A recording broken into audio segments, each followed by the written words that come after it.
Assalamualaikum warahmatullahi wabarakatuh. Saya Khadijah Makarim. Topik kita kali ini adalah cara mengatasi insecure. Teman-teman sekalian, mungkin di dalam kehidupan sehari-hari selama teman-teman menjalani masa kanak-kanak, remaja sampai dewasa, mungkin ada masa-masa di satu masa itu merasa rendah diri, kurang percaya diri, kemudian takut untuk melakukan sesuatu, takut untuk bertemu guru, bertemu pembimbing ya, ataupun dosen mata kuliah tertentu, dan macam-macam lah. Ada ketakutan, itu namanya disebut gejala-gejala yang menunjukkan bahwa teman-teman mengalami insecure. Nah, sebetulnya kalau insecure itu tidak berlarut-larut, itu adalah sesuatu yang wajar.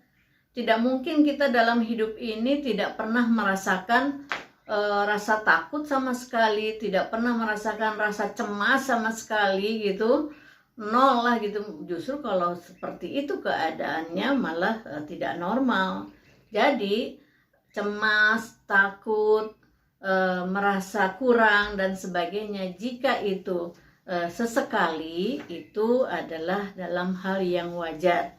Nah, yang berbahaya itu adalah apabila insecure itu menjadi berlarut-larut di dalam diri kita gitu. Dalam segala situasi kita mengalami insecure. Nah, insecure itu perasaan tidak aman, itu efeknya adalah akan menjadi kita sering takut. Jadi rasa takutnya sering gitu dibandingkan dengan tenangnya. Kemudian gelisah, malunya itu sudah berubah menjadi pemalu gitu. Kalau malu aja kan memang itu sifat manusia yang harus kita miliki. Kemudian tidak percaya diri gitu. Kalau dalam momen-momen tertentu kita mengalami rasa tidak percaya diri, mungkin pada situasi yang baru, ya nggak apa-apa, wajar. Tapi kalau terlalu sering muncul rasa tidak percaya diri, berarti teman-teman sudah masuk dalam wilayah itu tadi, gangguan kesehatan mental, insecure tadi ya. Baik, kalau misalnya di dalam proses kita merasa tidak percaya diri dalam kondisi segala situasi itu, itulah yang masuk dalam wilayah gangguan kesehatan mental gitu ya. Nah, sekarang teman-teman coba cek diri masing-masing, apakah masih dalam batas yang wajar, takutnya, malunya, misalnya rasa tidak percaya diri dan sebagainya, atau itu sering berulang dalam situasi apapun itu muncul. Nah, kalau itu berarti sudah masuk yang disebut insecure ya. Jadi oleh karena itu hati-hati. Saya ingin membantu teman-teman bagaimana cara mengatasi insecure, sebab kalau tidak diatasi itu akan menjadi gangguan kesehatan mental, jadi paranoid, jadi mengalami kecemasan yang terus-menerus. Kemudian juga jangan lupa terhadap fisik kita juga itu akan mengganggu, yaitu terganggunya selera makan. Jadi ada gangguan makan ya. Jadi ini hati-hati. Oleh karena itu yuk kita cermati apa sebelum mengatasi. Tentu kita harus melihat dulu apa yang menyebabkannya dulu ya. Apa sebabnya, kan tadi gejalanya dulu ya, simptomnya, kemudian apa sebabnya, baru nanti kita lihat bagaimana cara mengatasinya supaya kita terhindar dari insecure. Nah, penyebab yang pertama adalah takut gagal. Jadi di dalam melangkah itu, nanti gimana kalau nggak berhasil? Gimana kalau gagal gitu ya. Kemudian yang kedua, sering membanding-bandingkan apa yang kita miliki dengan orang lain gitu ya. Jadi kemampuan kita diukur dengan kemampuan orang lain. Padahal setiap individu mempunyai ciri khas tersendiri yang tidak akan sama dengan orang lain. Jangankan kita bukan anak kembar ya, pada kembar sekalipun itu kemampuan dan potensi dirinya berbeda, apalagi dengan yang tidak kembar gitu. Apalagi dengan orang lain yang bukan satu keluarga gitu ya. Jadi jangan lupa, satu keluarga tidak kembar berbeda. pada kembar pun berbeda, apalagi tidak kedua-duanya ya. Jadi berhentilah membanding-bandingkan kita dengan orang lain. Kalau sekedar untuk mengevaluasi diri ya nggak apa-apalah sekedarnya. Oh berarti saya harus begini, kok dia begitu bisa nggak apa-apa. Tapi kalau terus-menerus demikian itu akan menyiksa diri. Dan yang ketiga adalah kecemasan sosial. Jadi selalu takut gitu dengan kelompok-kelompok sosial. Yang keempat, takut ditolak ya. Kalau tadi takut gagal, ini takut ditolak ya, nggak terlalu jauh sih. Misalnya kalau kita mengajukan, teman-teman yang mengajukan judul skripsi, takut ditolak, nanti gimana kalau ditolak? Mau mengajukan proposal, takut ditolak. Mau mengajukan beasiswa, takut ditolak gitu. Jadi belum melakukan sudah takut ditolak, ya nggak maju ya. Yang kelima, terlalu perfeksionis. Jadi ukuran-ukurannya itu punya standar yang tinggi.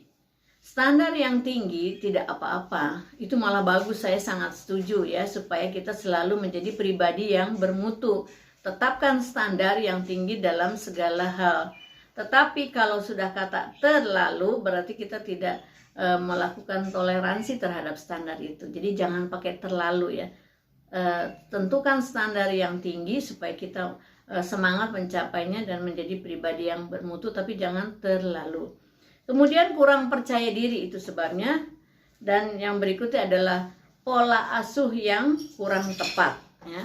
Kemudian yang kedelapan, sebab yang kedelapan adalah selalu memikirkan masa lalu. Itu menyiksa. Pastilah kita kalau misalnya punya kesalahan di masa lalu, kan suka ingat, aduh kenapa ya saya melakukan itu. Andai kata dulu bersungguh-sungguh kuliah, mungkin saya sekarang tidak terlambat. Kalau saya dulu misalnya tidak melakukan ini, melakukan itu, mungkin saya sekarang sudah lulus. Jadi kalau begitu terus nanti parah ya, jadi insecure-nya. Kemudian yang berikutnya adalah memikirkan apa kata orang lain, nggak enakan gitu. Terus kalau saya begini gimana ya kata orang? Gimana ya nanti kata keluarga, bagaimana ya kata ini. Jadi itu terlalu banyak pertimbangan. Boleh, tetapi jangan terlalu. Dan yang berikutnya ini yang ke-10 adalah jangan lupa pengaruh media sosial. Jadi kita sering membanding-bandingkan diri kita, kemajuan diri kita dengan orang lain melalui media sosial. Luar biasa pengaruh media sosial yang mempengaruhi insecure kepada setiap individu, terutama yang kurang kuat mental ya. Jadi hati-hati, kita menikmati media sosial bukan untuk membandingkan prestasi kita dengan orang-orang lain. Kalau itu kita lakukan akan repot dan kita akan mengalami gangguan kesehatan mental. Baik teman-teman sekalian, sekarang yang jadi masalah adalah bagaimana cara mengatasinya gitu ya. Kemudian supaya kita terhindar dari insecure tadi. Yang pertama, ya tentu saja kebalikan dari yang tadi ya. Yang pertama, jangan membandingkan diri kita dengan orang lain. Kalau sesekali untuk mengevaluasi diri boleh, tapi kalau sibuk membandingkan, jangan. Yang kedua, temukan kelebihan diri sendiri. Menemukan potensi diri dan kelebihan diri sendiri bukanlah sesuatu yang mudah ya. Jadi kamu bisa minta bantuan orang lain. Kadang orang lain akan melihat kekurangan kita dan kelebihan kita ya. Jadi kalau kamu tidak mampu melihat kok apa kelebihan kita misalnya ya, minta bantuan teman orang lain. Jadi kalau orang lain memberikan masukan apa kurangnya kita, kelebihan kita, itu bisa kita dengar dan kita pertimbangkan. Jadi jangan lupa kelebihanmu temukan. Lalu kalau sudah menemukan itu, fokuslah jadi dirimu sendiri. Jangan terlalu sibuk ngukur-ngukur. Orang kita pakai pakaian aja ukurannya sendiri kok. Seleranya juga sendiri, kita tidak bisa misalnya.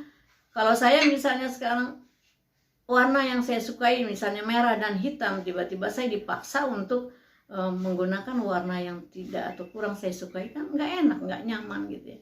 Gak usahlah sibuk membandingkan dengan orang lain terus-menerus. Yang keempat, tentu saja jangan sibuk menyalahkan diri sendiri. Kalau kita sudah melakukan kesalahan di masa lalu, buatlah itu sebagai motivasi setelah kita introspeksi, lalu lakukan perbaikan atas kesalahan-kesalahan masa lalu kita. Berhentilah menyesali diri sendiri. Habis tenaga kita untuk menyesali itu tidak ada gunanya. Yang kelima, relax ya. Relax itu menyenangkan diri sendiri. Itu ada masanya kita harus menyenangkan diri sendiri. Jangan sibuk menyenangkan orang lain saja. Misalnya mencari makanan kesukaanmu gitu ya. Pada saat-saat tertentu sedang jenuh dan sebagainya, carilah makanan untuk dirimu yang kamu suka misalnya. Kemudian bisa juga memelihara hewan ya. Saya misalnya senang kucing, misal dengan anak saya, ya kita pelihara ya hewan kucing, atau kamu sukanya hewan apa terserah. Nah itu bisa kita lakukan ya. Jadi sesuaikan dengan kemampuanmu masing-masing, dengan minatmu. Yang keenam, beri perhatian dan penghargaan terhadap diri sendiri gitu. Apa ini maksudnya? Ya tadi diantaranya adalah bersedekah ya. Pelajar dan mahasiswa, kan kita belum, Bu gimana kalau saya belum punya uang sendiri? Kan dapat uang dari orang tua. Sisihkan sebagian untuk bersedekah. Ya, apa saja. Bersedekah itu tidak harus uang, bisa dengan membantu menyelesaikan masalah orang lain, memberikan nasihat dan sebagainya. Ketika kita bersedekah, kita mendapat suatu kebahagiaan. Ya, itu menjadikan kita tenang.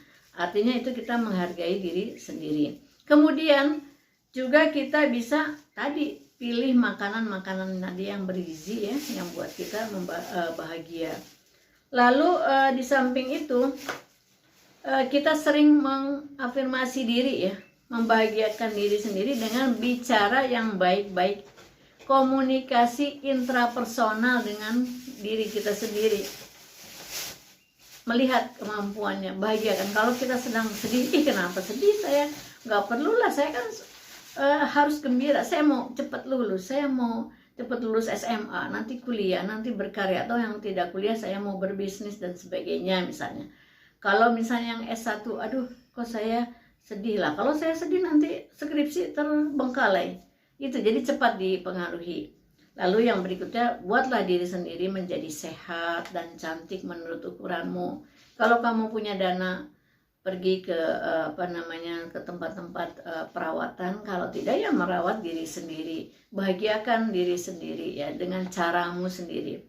Dan kemudian yang kedelapan, tunjukkan bakatmu ya. Temukan bakatmu. Yang kesembilan, berpikir positif, senantiasa berpikir positif. Ketika kamu terbawa berpikir negatif, cepat kembali positif. Semua hal dibuat menjadi positif. Insya Allah mental kita sehat. Dan yang terakhir tentu saja, ini yang penting ya, kita selalu bersyukur ya. Bersyukur atas nikmat Allah yang sudah diberikan kepada kita. Syukuri nikmat, insya Allah Allah akan tambahkan nikmat-nikmat yang lain sehingga kita hidup bahagia. Baik teman-teman sekalian, janganlah kita terjebak di dalam insecure. Bangkit dan semangat, maju ke depan, mudah-mudahan cita-citamu akan segera tercapai. Ya, selamat berkarya, selamat belajar, insya Allah apa yang kamu inginkan dapat tercapai. Sehat lahir batin itu adalah yang paling penting. Demikian, jangan lupa share ke teman-teman yang lain yang membutuhkan supaya kita semua dalam keadaan sehat lahir batin ya. Mohon maaf bila ada kekurangan. Sampai ketemu di lain kesempatan. Assalamualaikum warahmatullahi wabarakatuh.